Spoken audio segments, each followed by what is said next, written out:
আপনারা অল্প খরচে খুবই লাভবান একটি ব্যবসা, সেটি হলো কবিতরের ব্যবসা। এখানে দেখেন আমার মামা কিছুদিন আগে 10 জোড়া কিনেছে কবিতর। এখন মাশাল্লাহ অনেকগুলো কবুতর হয়ে গেছে।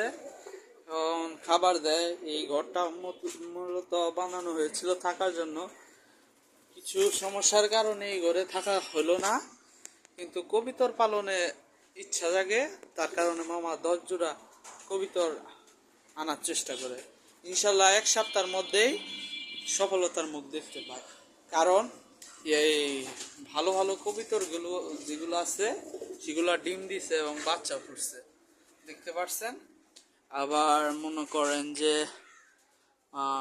অনেকগুলো বাচ্চা হয়েছে আসার সাথে সাথে পাথর সহ একবারে খুবই অল্প দামে কিনেছিল। এই যে দেখেন কত সুন্দর কবিতরগুলা পালন হচ্ছে। এই দেখছেন কত সুন্দর, মাশাল্লাহ। আপনারা চাইলে এভাবে উদ্যোগ নিতে পারেন এবং আপনারা শখটা মিটাইতে পারেন।